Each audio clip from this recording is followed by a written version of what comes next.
الحمد لله رب العالمين والصلاة والسلام على أشرف الأنبياء والمرسلين وعلى آله وأصحابه أجمعين.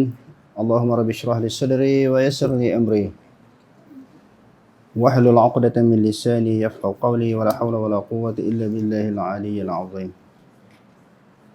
اللهم لا سهل إلا ما جعلته سهلا وأنت تجعل الحزن إن شئت سهلا. Rabbi yassir wa la tu'assir wa atmim bil khair, amma ba'd. Alhamdulillah, bersyukur kepada Allah Subhanahu wa taala kerana dengan limpah dan kurnianya pada malam ini kita ada satu kuliah khas yang bertajuk campur tangan tasawuf di dalam urusan agama. Tajuk yang diketengahkan ini adalah daripada sebahagian daripada perbahasan ataupun tajuk-tajuk yang saya ambil di dalam kitab Al-Bid'ahul Munkarah. Al-Bid'ahul Munkarah yang dikarang oleh Dr. Wahbah Zuhaili, salah seorang ulama di Syria. Dia bermazhab Maliki. Dan buku ini kalau siapa-siapa yang saya rasa sebahagian daripada kita dah ada terjemahan dia. Kerana pada lebih kurang 15 tahun yang lepas buku ini telah diterjemahkan oleh guru saya, iaitu Ustaz Ahmad Nasruddin Ismail yang berada di Taman Inggerik. Dia telah terjemahkan buku ni.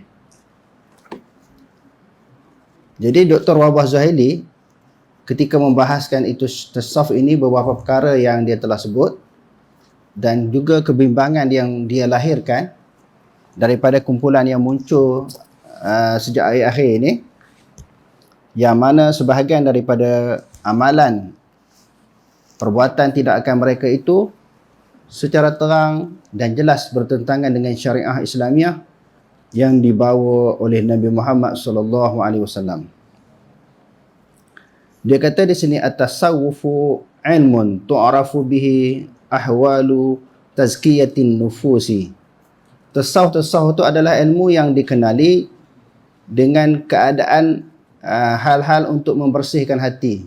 Yang tu memang betul lah. Kalau tasawuf di atas tujuan untuk membersihkan hati kita daripada sifat-sifat yang dikeji, sifat-sifat mazmumah, takabur, riya, sum'ah, wujud dan sebagainya, maka ilmu tasawuf yang macam tu diterima dan diperakui. Wa tasfiyatil akhlaqi, dan juga untuk memperbaiki akhlak. Sebab Nabi Muhammad SAW diutuskan untuk memperbaiki akhlak manusia. Bu'istu liutammima makarimal akhlak. Aku diutuskan untuk menyempurnakan akhlak. Daripada akhlak budi pekerti, perangai manusia yang tak baik, maka diperbetulkan. Jadi kata tasawuf dengan maksud yang tu, maka diterima. Dia kata, dan juga wa ta'mirul zahiri wal batini li nailis sa'adatil abadiyah, dan menghidupkan, maknanya jiwa kita. Jiwa kita sama ada, dia kata di sini di sudut zahir, zahir dan batin, untuk mencapai kebahagiaan yang abadi, yang kekal abadi di akhirat. Yang tu tasawuf yang sebenarnya, nak baiki lahir dan juga dalaman. Maknanya lahir kita ni, akhlak kita, budi pekerti kita, penampilan kita sejajar dengan apa yang diamalkan oleh Nabi SAW. Batin pula maknanya bersih daripada sifat-sifat yang dikeji.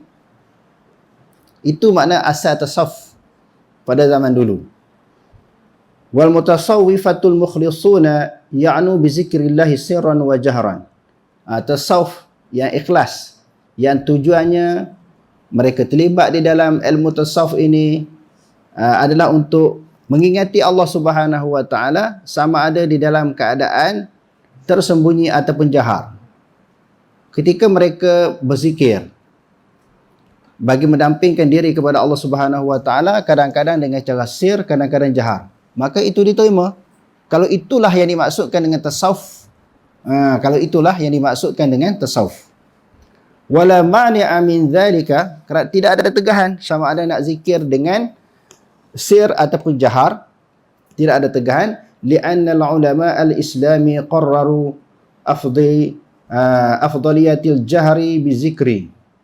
Qarraru afdaliyatil jahri bizikri. Kerana ulama memperakui tentang afdaliyah, maknanya afdalnya kebaikan zikir secara jahar. Bila zikir secara jahar ini idza khala min ar-riya'i awil iza'il musallin. Apabila sunyi daripada riak, boleh zikir kuat. Kita duduk seorang-seorang kan? Sunyi daripada riak, au iza'i musallin, ataupun menyakiti orang sembahyang. Maka kita berzikir dengan kuat, bukan ada orang sembahyang di hadapan kita, di sekeliling kita. Yang tu harus. Au qari'in, ataupun mengganggu orang yang sedang baca Quran. Yang tu tak boleh. Ataupun au na'imin, ataupun orang yang sedang tidur. Kalau sunyi daripada perkara-perkara tersebut, maka zikir dengan kuat itu boleh. Ulama memperakuinya.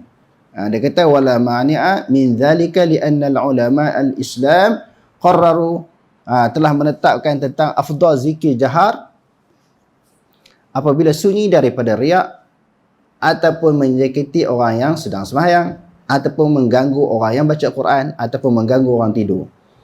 Liqaulillahi ta'ala,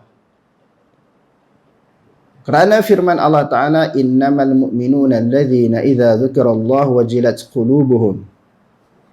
Hanya sahaja orang yang beriman itu apabila disebut nama Allah gemetar hati. Jadi orang sebut nama Allah Ta'ala, dia gemetar hati. Itu ciri orang beriman. Bukan dia sendiri sebut lagi. Kalau dia sebut lagilah gemetar hati lantaran takut kepada Allah. Wa idza tuliyat 'alaihim ayatuhu, apabila dibaca kepada mereka ayat-ayatnya, yakni ayat-ayat Allah, zadathum imana, maka bertambahlah iman mereka. Wa ala rabbihim yatawakkalun, dan kepada Tuhan mereka berserah diri.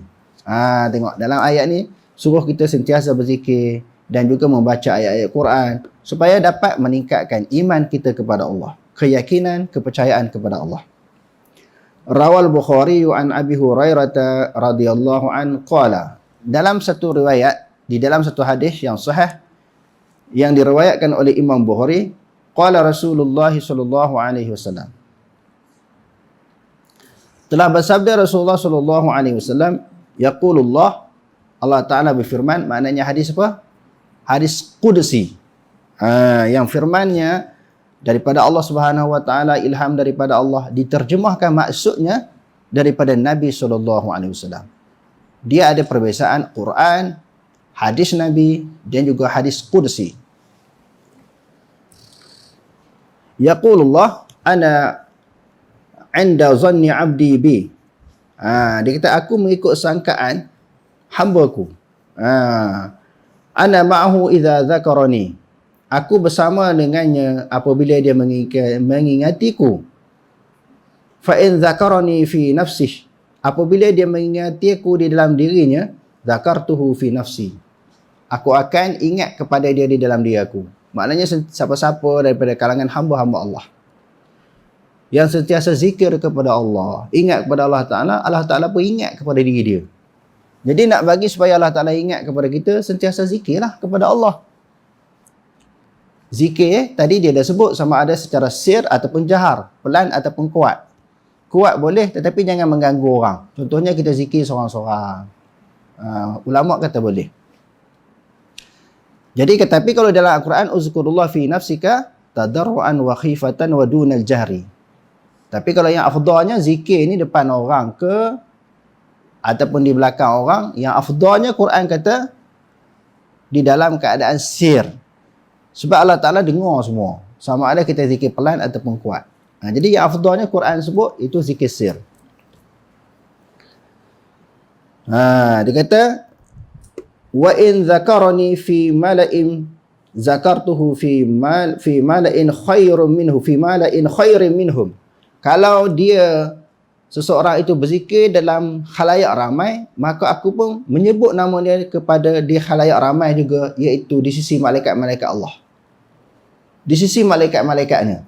Kalau kita sebut zikir dalam ramai-ramai ni, Allah Ta'ala pun sebut nama kita di depan para malaikat yang ramai. Wa zikru fil mala'i la yakunu illa an jahrin. Dia kata zikir di khalayak ramai ini tidak berlaku melainkan zikir kuat. Sebab itu sebahagian ulama mengharuskan zikir kuat dengan syarat yang disebutkan tadi. Dengan syarat yang disebutkan tadi apa dia? Maknanya sunyi daripada riak, menyakiti orang yang sedang sembahyang, mengganggu orang yang sedang baca Al-Quran, ataupun mengganggu orang yang tidur. Fa'in iltazamal mutasawwifatu ma ja'a fil Qur'ani was sunnati. Sekiranya golongan tasawuf beriltizam, berpegang teguh, ma ja'a fil Qur'ani was sunnati, sesuatu yang datang daripada Quran dan sunnah. Hak ni tasawuf yang betul. Dr. Wahbah Zuhaili ni ulama yang bermazhab Maliki. Dia masih berada di dalam mazhab. Dia bukan ulama yang terkeluar daripada mazhab. Dia kata, sekiranya golongan tasawuf beriltizam, berpegang teguh dengan Quran dan hadis, fala i'tirada alaihim.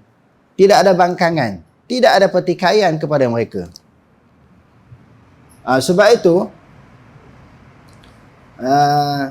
Syekh Zabidi di dalam kitabnya Ithaf Sadatil Muttaqin, syarah kepada Ihya Ulumuddin, jilid yang kedua, dia sebut bahawa golongan Ahlus Sunnah wal Jamaah terbahagi kepada 3. Pertamanya golongan Ahlul Hadis, yang mana sumber mereka adalah Quran dan hadis. Ahlul Hadis ini juga mereka adalah termasuk sebahagian daripada Ahlus Sunnah wal Jamaah. Yang keduanya Asy'ariyah dan juga Maturidiyah. Mereka ini juga Ahlus Sunnah wal Jamaah. Yang ketiganya dipanggil Ahlul Wujdan wa Tasawuf, iaitu golongan tasawuf. Golongan tasawuf yang tidak bercanggah dengan Quran dan Sunnah, maka mereka bukan sahaja Ahlus Sunnah wal Jamaah, maka tasawuf mereka diperakui, diiktiraf. Sebab itu Dr. Wahbah Zuhaili kata apa? Fa'in iltazamal mutasawwifatu ma ja'a fil Qur'ani was sunnati fala i'tirada alaihim. Sekiranya golongan tasawuf berpegang teguh dengan ajaran Quran dan sunnah, tidak ada bangkangan pertikaian kepada mereka. Wa amma in taghalla ba'duhum. Adapun jika sekiranya sebahagian mereka itu melampau daripada ajaran yang ada dalam Quran dan hadis, melampaui had, melebihi di dalam mereka beramal. Mereka melampaui ataupun melebihi daripada apa yang ada dalam Quran dan hadis. Faqala bi fikrati wahdatil wujud awil hululi wal ijtihad. Berfikiran, berpegang dengan wahdatul wujud. Apa dia? Bermakna anna Allah Ta'ala qad halla fi jami'il ajza'il kaun. Allah Ta'ala ada di mana-mana tempat. Tengok orang ni Allah, pokok Allah, rumah Allah, tengok binatang Allah. Allah Ta'ala ni berkata-kata. Tengok yang ni tak betul lah. Kalau tasawuf yang macam tu salah. Au bimakna annal makhluk ainul khaliq. Makhluk itu maknanya jelmaan Allah Ta'ala. Makhluk itu jelmaan Allah. Dengan pemikiran wahdatul wujud yang tu salah. Kalau tasawuf dia masuk unsur-unsur tu. Sekarang ni kan ada orang boleh terima kan, yang dipanggil apa dia, golongan batin, ma'rifat, hakikat. Golongan-golongan batin bahayalah tu, kerana perbuatan, tindakan, amalan mereka secara terang dan jelas bertentangan dengan ajaran Quran, bertentangan dengan apa yang dibawa oleh Nabi SAW. Kalau yang tasawuf yang macam ni tak boleh, Dr. Wahbah Zuhaili kata, kerana menyimpang daripada ajaran Quran, menyimpang daripada ajaran Nabi.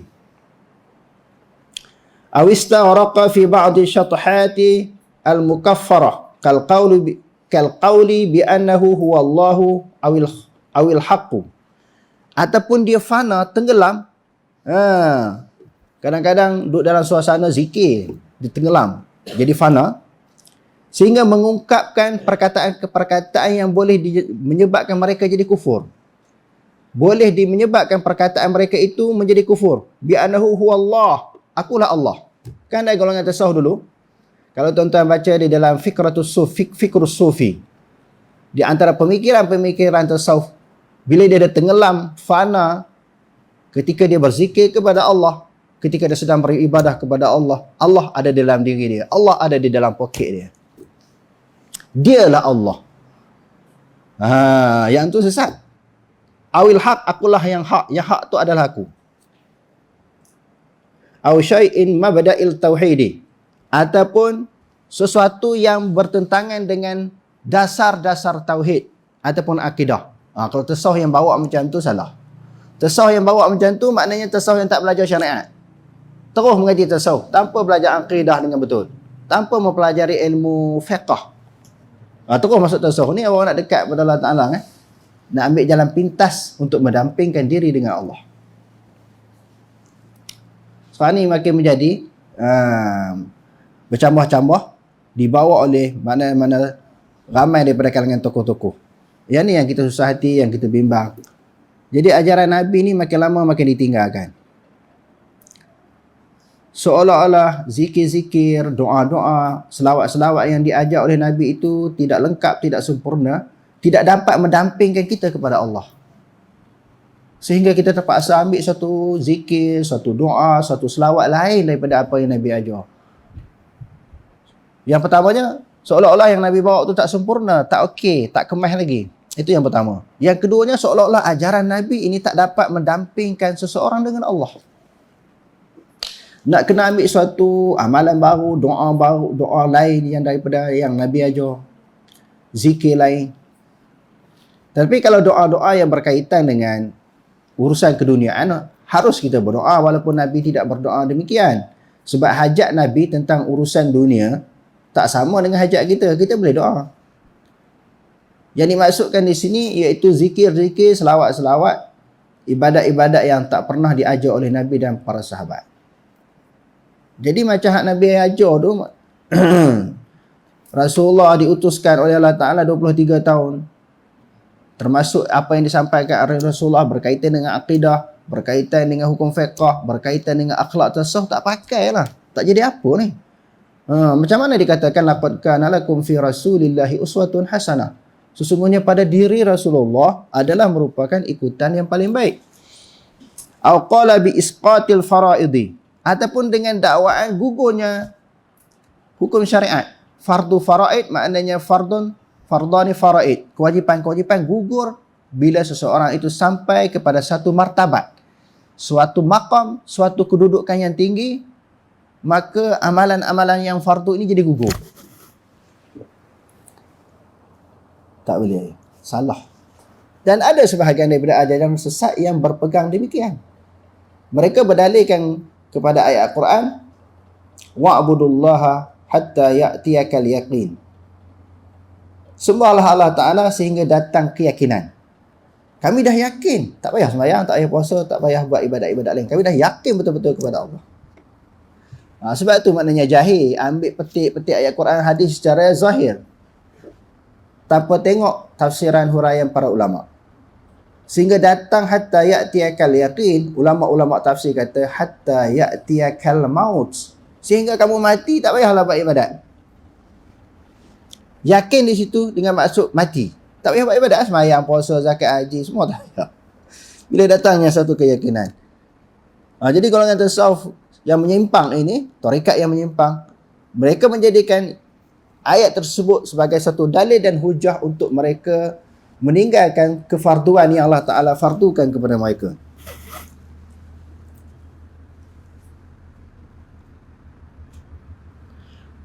Fahadha la syakka dalalun wa kufrun sarihun. Terang, ini jelas terang. Tidak dapat syak lagi kesesatan, kufur yang nyata.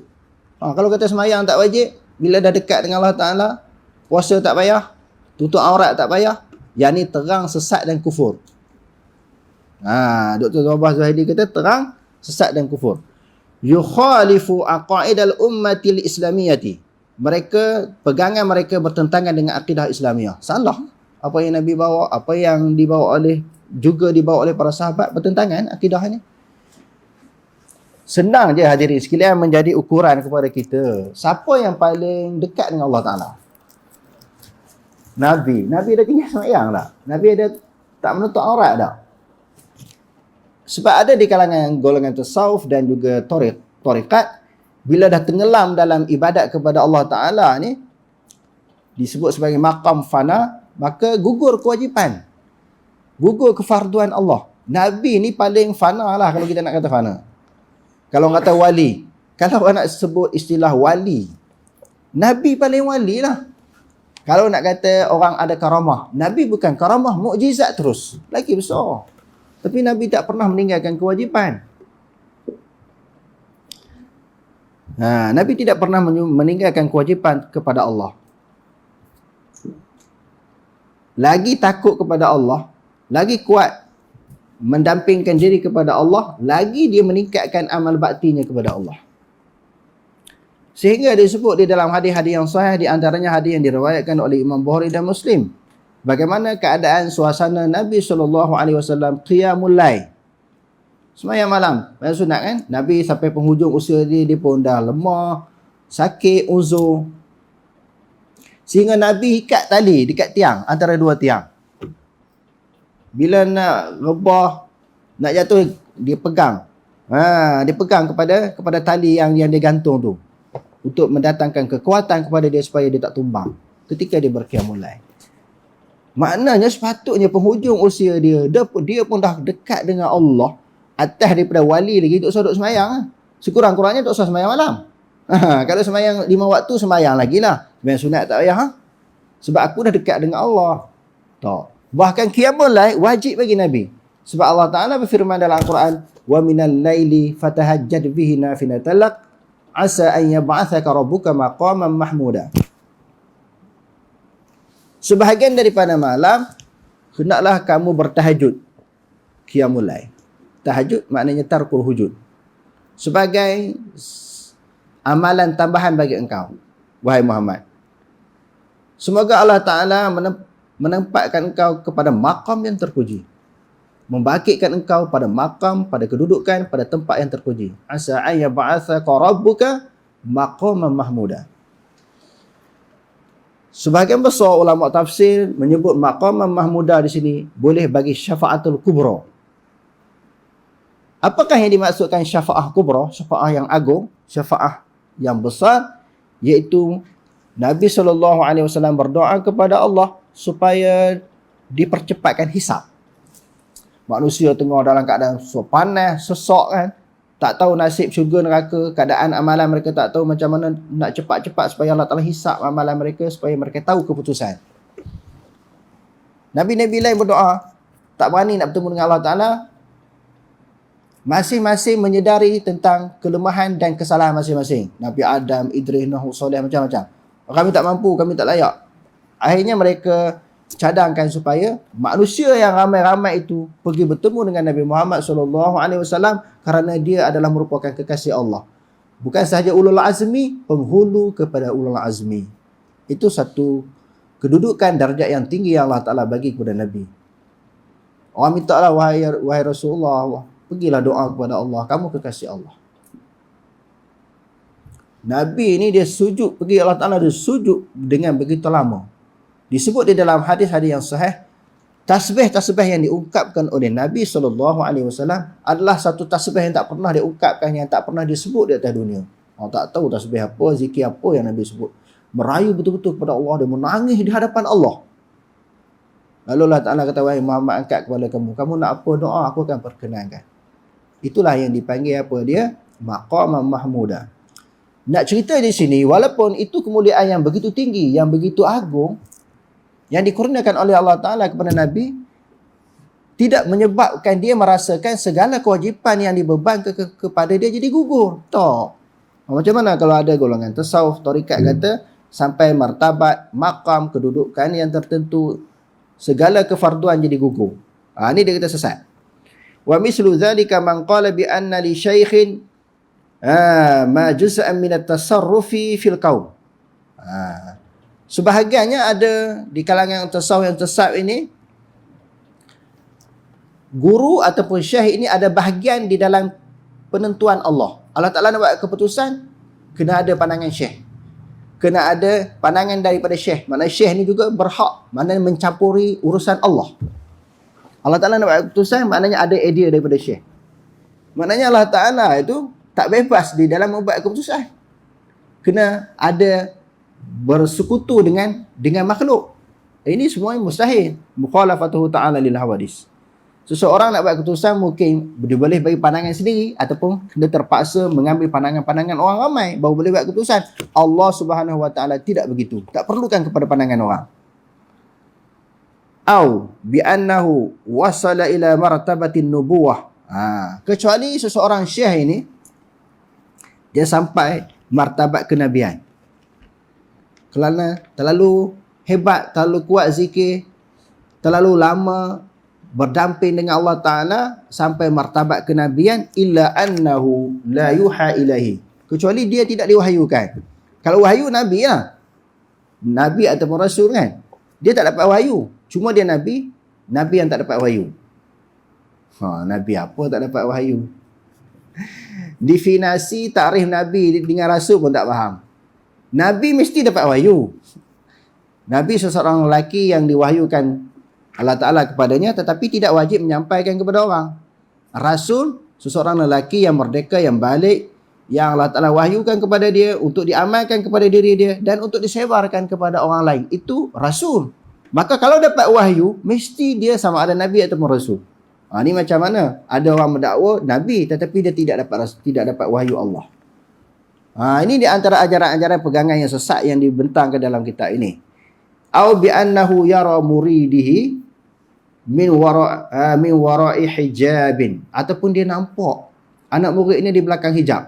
Sebab itu kalau tuan-tuan buka dalam Facebook, dalam YouTube, ada orang yang berceramah mendakwa guru dia, dan seseorang syekh boleh tahu nasib seseorang ini sama ada syurga neraka. Ada seorang wali Allah disebut dia tahu sebahagian daripada anak murid dia itu masuk neraka. Dia sebut masuk neraka. Bila dia sebut anak murid dia masuk neraka, anak murid dia pun bertobat, akhirnya masuk syurga. Tok Guru kata akhirnya kamu layak lah masuk syurga. Macam mana boleh mengetahui tentang kedudukan nasib seseorang syurga neraka? Nabi sendiri pun tak tahu. Wa indahu mafatihul ghaibi la ya'lamuhu illahu. Sesungguhnya la ya'lamuha illahu. Sesungguhnya Allah Ta'ala pemegang anak kunci ilmu ghaib, tidak mengetahui akan anak kunci ilmu ghaib. Mafatih, miftahun, miftahani, mafatih. Anak-anak kunci ilmu ghaib hanya dipegang oleh Allah, diketahui oleh Allah. Nabi pun tak tahu siapa syurga, siapa neraka.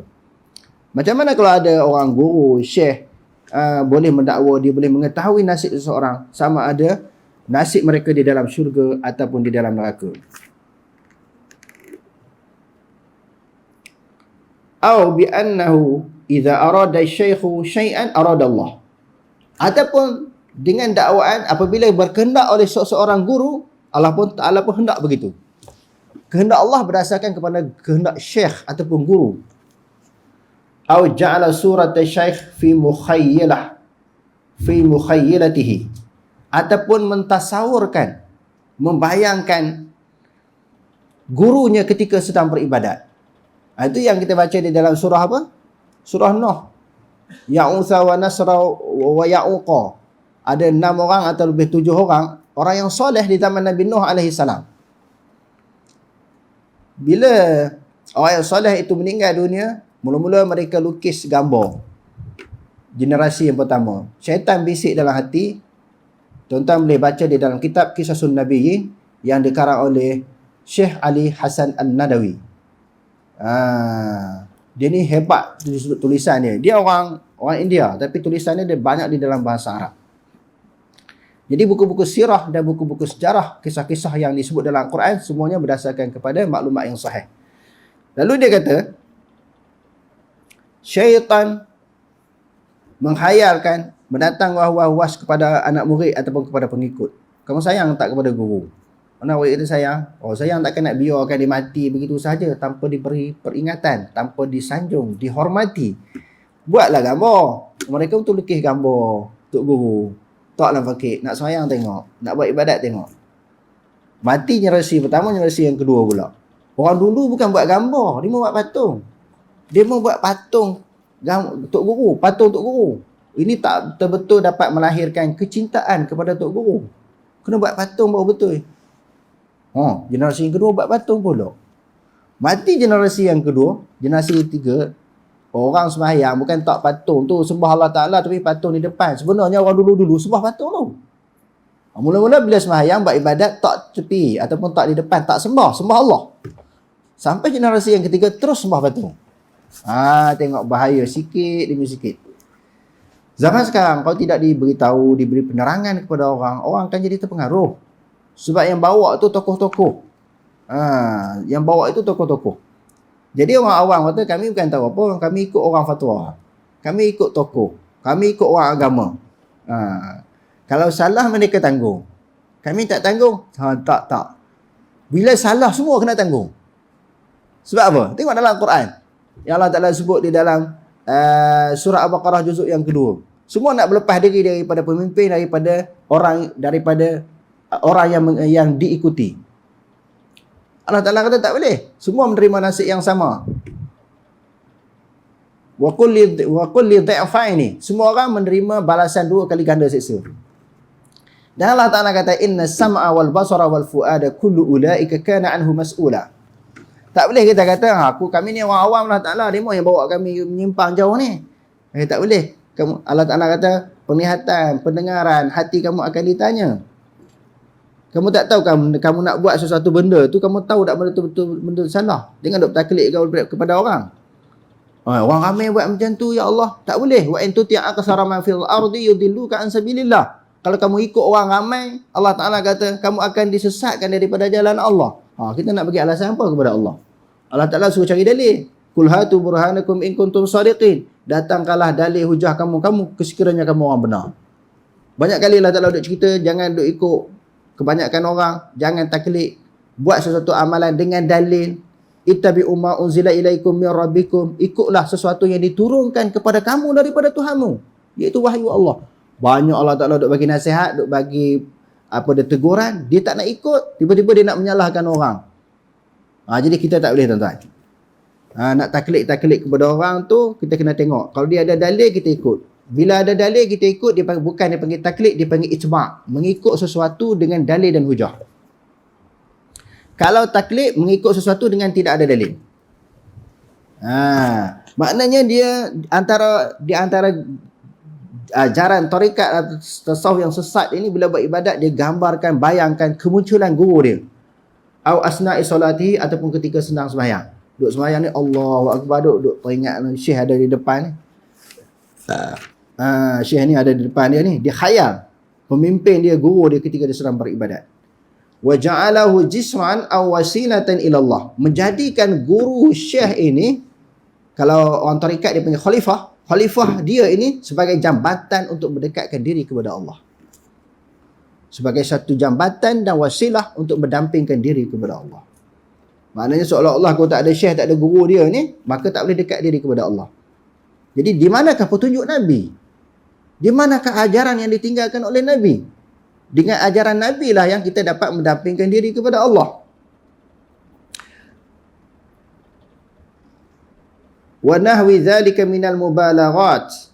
Dan selain daripada yang demikian itu, daripada sikap-sikap yang melampau.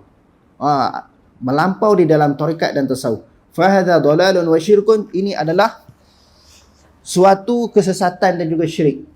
Qala Syatibi ra'al qawmut taghalli fi ta'zim syuyukhihim.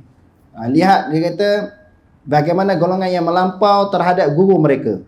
Hatta alquhum bima la yastahiqunahu. Sehingga mereka memberi gelaran-gelaran yang tak layak kepada guru mereka. Guru tak layak mendapat sesuatu gelaran tersebut. Tiba-tiba diangkat, dilebihkan, ditonjolkan, diketengahkan, didewa-dewakan. Cukup banyak sekarang ni. Ustaz yang muda-muda dah dapat gelaran tuan guru. Lepas tu pula boleh berani cakap bagi fatwa ni, bagi fatwa ni. Lepas tu bila yang sedih kita tengok cara anak-anak murid menyanjungi, mendewa tuan guru tu, jadi pelik. Mereka tak rasa berbulu, rasa susah hati dengan penghormatan anak murid. Mendewakan mereka tu, mereka tak rasa susah hati. Cara cium, lepas cium tangan tu, cium perut pula. Seolah-olah Tok Guru ni ada berkat macam Nabi lah pula. Kalau sahabat dulu memang berebut-rebut nak peluk Nabi. Ini seolah-olah macam syekh guru ni macam Nabi lah pula. Tapi hak di luar negara ni lagi teruk tuan-tuan. Sampai lepas berzikir cium kaki Tok Guru. Hak tu lah yang heboh sehari dua ni. Ajaran dia dihalalkan balik. Dulu diharamkan, sekarang dihalalkan balik. Yang saya duk fikir hari-hari ni jadi susah hati. Jadi kita nak letak kepercayaan kepada siapa? Kepada pihak berwajib untuk menceritakan kebenaran. Kebenaran itu tidak lain, tidak bukan, kebenaran mesti datang daripada Allah dan Rasul. Tak ada, mereka duk ambil ajaran-ajaran macam ni. Jadi bila orang tanya saya nak buat macam mana? Dulu kata haram, kata sekarang kata boleh. Ataupun sebahagian negeri kata haram, tak boleh beramal dengan sesuatu ajaran, sesuatu tarikat. Negeri lain pula ada yang kata boleh. Saya kata senang, tak payah pening, tak payah susah hati, tak payah bergaduh. Pertamanya, sesuatu amalan yang kita nak beramal itu, kita tengok Nabi pernah buat ataupun tidak. Sebab syarat untuk diterima sesuatu ibadah, sesuatu amalan ada 3. Pertamanya beriman, ketiganya ikhlas, yang ketiganya muwafaqatun Nabi SAW. Sesuai dengan ajaran Nabi. Senang ukur itu, Quran. Pertamanya, kita kena beriman, baru sah sesuatu ibadat. Yang keduanya, kena ada ikhlas. Yang ketiganya, sesuai dengan amalan Nabi. Tak usahlah kira fatwa boleh tak boleh. Terpulang. Fatwa nak kata boleh ke sesuatu amalan, tak boleh ke? Yang pentingnya sesuai tak dengan ajaran Nabi. Senang. Itu yang pertama yang kita kena faham. Dan yang kedua, sudah cukup untuk kita mendekatkan diri kepada Allah dengan apa yang telah ditinggalkan oleh Nabi. Yang ketiga, kalau tenging juga, kerah kepala juga, degil juga, nak beramal juga, hak Nabi tak buat. Lepas tu, hak ajaran Nabi paling baik kita kata, dia nak buat juga. Pergilah negeri-negeri yang halal, menghalalkan tarikat yang dia nak beramal ni. Kalau negeri A kata tak boleh, tak apalah, dia berpindahlah kepada negeri B. Sebab dia nak beramal juga dengan tarikat tu. Maknanya pindah negeri jadi halal lah. Pindah negeri ni jadi apa? Jadi halal lah untuk undang-undang negeri tu. Macam Menteri Besar Kedah kata apa? Menteri Besar Kedah dia mengharamkan judi dengan arak. Di segi undang-undang agama dah jelas haram. Dalam Quran hadis terang. Tapi di sudut undang-undang negeri, dia kata di Kedah dibatalkan lesen judi dan arak. Ada orang teringin juga nak tagih arak, nak main judi, pergi negeri-negeri yang halal. Di sudut undang-undang halal lah, tak salah. Dia nak main judi, dia nak minum arak. Tapi jangan di Kedah. Begitu juga kiasan kepada orang-orang nak beramal tarikat-tarikat yang salah ini, pergi beramal negeri yang menghalalkan. Jadi tak salah, jadi halal kalau dia nak beramal juga. Cuma kita sebut, kena cek yang pertama, adakah ajaran dan amalan itu pernah dilaksanakan, dilakukan oleh Nabi dan para sahabat. Dia kata melampau di dalam meletakkan kedudukan yang tinggi kepada guru-guru mereka. Fal muqtasid minhum yaz'amu annahu waliyun lillah. Orang yang pertengahan, yang tidak melampau pun menganggap guru dia wali. Itu maknanya yang pertengahan, bukan yang syadid, bukan yang ekstrim, bukan yang melampau. Golongan tasawuf yang disebut oleh Dr. Wahbah Zuhaili, dia ni bermazhab, saya ulang sekali lagi, bermazhab Maliki, masih berpegang dengan mazhab. Dia bukan maknanya tokoh yang disebut sebagai Wahabi. Dia kata yang pertengahan daripada kalangan mereka pun menganggap guru ni wali. Tapi saya dah beritahu di dalam pelajaran kita yang lepas, semua ni wali, semua kita ini. Sebab Allah Ta'ala kata, ala inna awliya Allahi la khawfun alaihim wa lahum yahzanun alladhina amanu wa kanu yattaqun. Ketahuilah, wali-wali Allah Ta'ala tidak ada ketakutan dan kebimbangan kepada mereka di akhirat. Siapa wali Allah? Alladhina amanu wa kanu yattaqun. Orang yang beriman dan bertakwa, itulah wali. Wali ni bukan seorang dua. Semua orang Islam yang beriman itu semua wali. A'zamu min fulanin. Guru dia wali, lebih mulia daripada, lebih besar, lebih agung daripada orang lain. Wa rubbama aghlaqu babal wilayah duna sairil ummah. Mereka menutup tentang kewalian ini hanya guru mereka sahaja. Orang lain tak layak jadi wali. Tadi kita sebut sedih siapa dia? Wali ni semua orang layak apabila seseorang itu mendampingkan diri kepada Allah dengan iman dan taqwa. Ila hadzal mazkur, melainkan yang beberapa orang yang mereka sebut, yang ni saja wali, yang lain tak. Wa huwa batilun mahdun wa bid'atun fashihah. Ini batil, semata-mata batil, bid'ah yang keji. Wa idza istashaba at-tasawwufu bil bid'il munkarah. Apabila menyertakan golongan tasawuf dengan perkara, dengan bid'ah yang mungkar, kal khulwati bin nisa, seperti bersunyi-sunyian dengan perempuan. Ada kan orang duk zikir campur dengan perempuan sekali. Saya tengok dalam orang duk hantar, saya dua ni duk hantar dalam WhatsApp ni. Tarekat yang dihalalkan tu lah. Anak-anak murid ni perempuan salam cium tangan. Salam dengan guru dia perempuan, cium tangan lepas tu cium kaki dah pula. Minta ramai daripada kalangan orang Islam yang faham benda ni kena terangkan tentang bahaya tarekat ini. Kalau maknanya dibenarkan untuk diamalkan, suatu hari nanti itulah suasana keadaan di negara Malaysia ni. Orang akan cium kaki tok guru. Boleh bersalaman antara anak murid dengan guru, lelaki perempuan. Dah lah. Itulah ajaran yang dibawa. Awittiranil halaqati zikri bit-tabuli wal mazamir.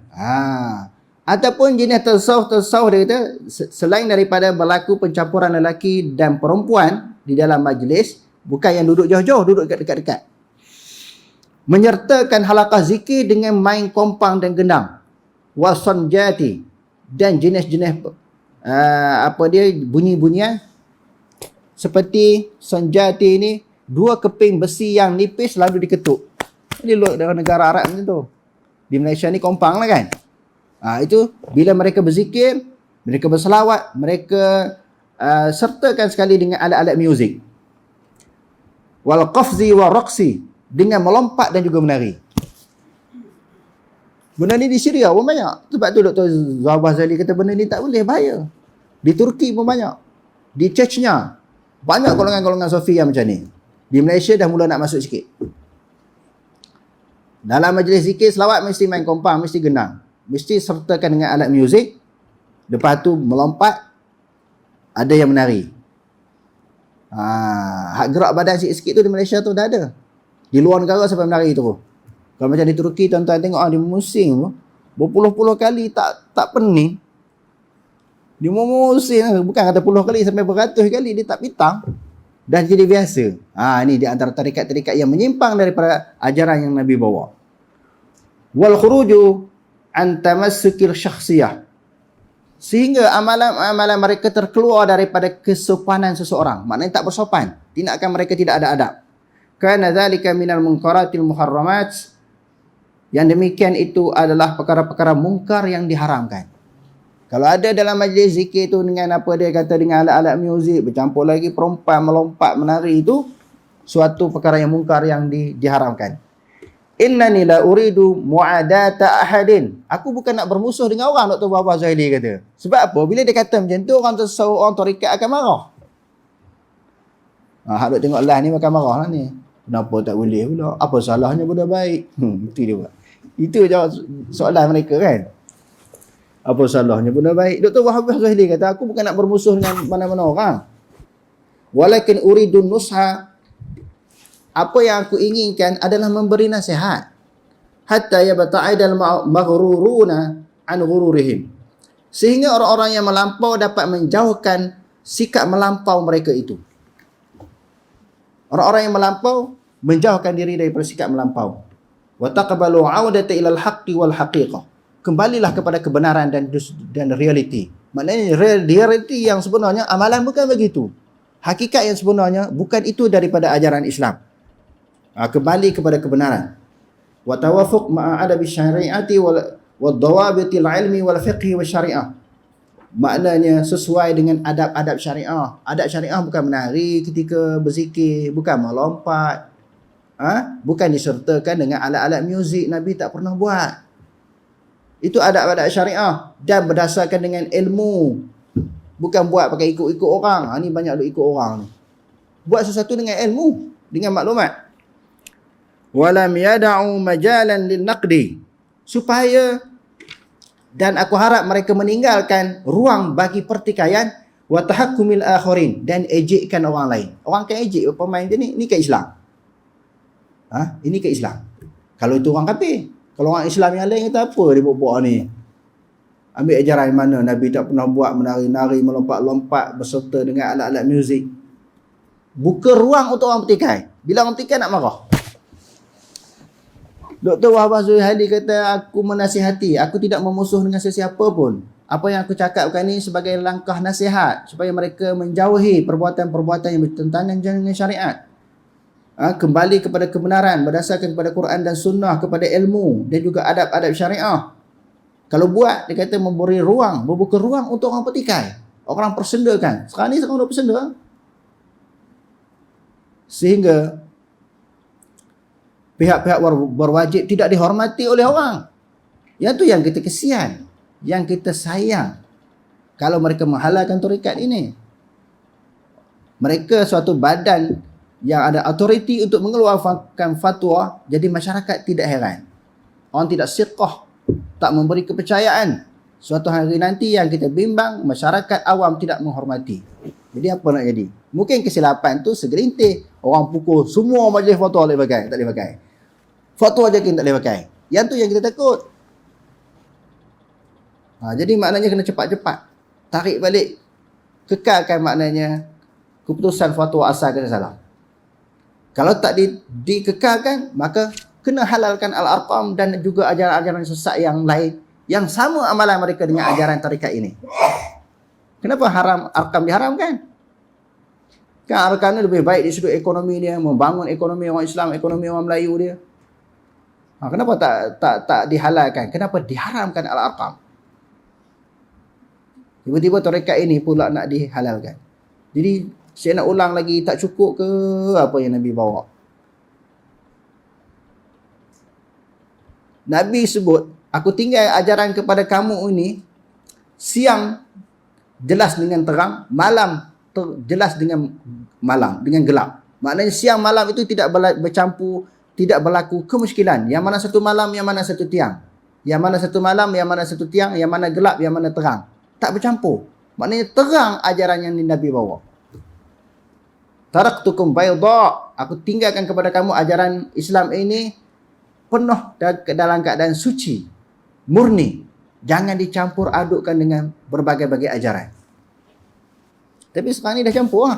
Tak ada keaslian agama yang Nabi bawa. Wa ma ajmalu ma qala al-Imam Ahmad rahimahullahu li waladihi. Alangkah indahnya apa yang disebut oleh Imam Ahmad kepada anaknya. Ba'da an sahiba Aba Hamzatil Baghdadi As-Sufi. Setelah dia bergaul, bersahabat dengan Abu Hamzah Al-Baghdadi, Imam Ahmad ni dia duduk kawan dengan tokoh tasawuf yang hebat di Baghdad. Baghdad di Iraq kan, ibu negara Iraq. Masa tu Baghdad dah ada nama dia. Bila dia berkawan dengan tokoh tasawuf di Baghdad ni, Imam Ahmad dia bagi tahu kepada anak dia.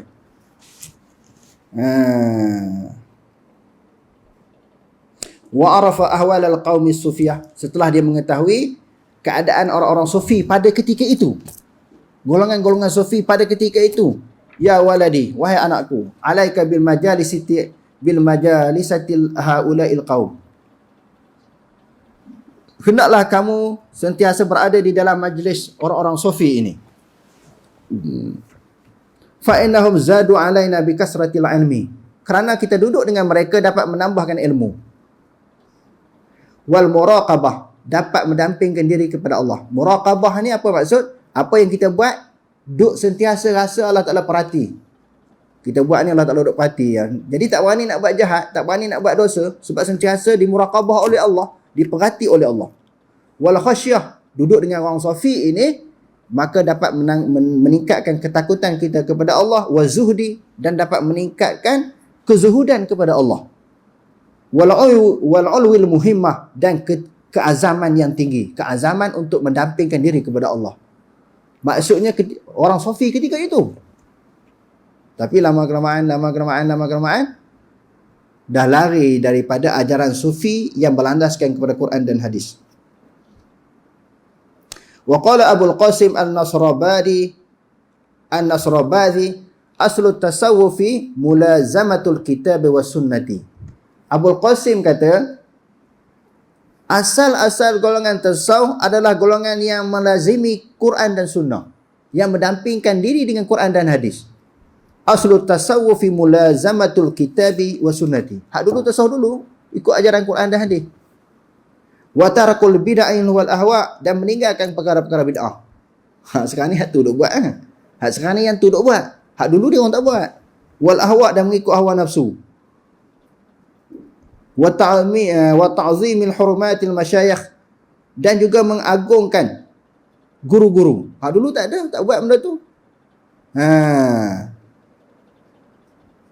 Dan wa ru'yati a'zaril khalqi, dan mereka meninggalkan melihat kelemahan yang ada pada orang lain. Tak nampak orang lain ahli neraka kan, orang lain orang fiqh ni tak boleh pakai ni. Patutnya kita kena pegang pada ilmu hakikat. Syariat ni kulit, hakikat makrifat ni diisi. Golongan tasawuf dulu tidak menganang rendah kepada orang lain. Tak ada. Masing-masing berusaha mendampingkan diri kepada Allah. Wal mudawamati alal aurat, mereka mudawamah alal aurat maknanya sentiasa berzikir dengan zikir-zikir yang maksum. Wartarkil ittibari rukhasi, dan meninggalkan perkara-perkara yang diringan-ringankan di dalam agama. Sebab agama ni tidak diringan-ringankan. Wa ta'wilat, dan juga takwilan yang palsu. Tak ada. Bila datang ayat Quran ni, sebenarnya maksud ni bukan boleh faham zahir lagu ni. Dia kena ada faham secara batin. Tak ada. Orang tasawuf dulu tak ada. Hak ada ni sekarang. Dia takwil semua. Maknanya nak lari daripada hukum syariat. Kalau guru salah, guru melakukan sesuatu tindakan yang salah, hampa yang nampak salah sebab hati hampa kotor.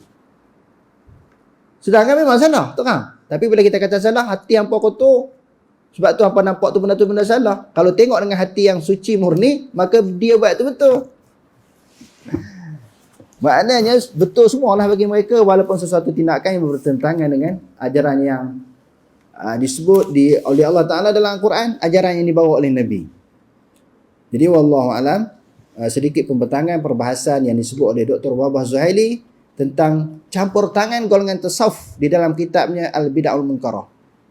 Semua benda nak diukur dengan tasawuf. Sepatutnya semua benda diukur dengan syariat, dengan hukum halal haram.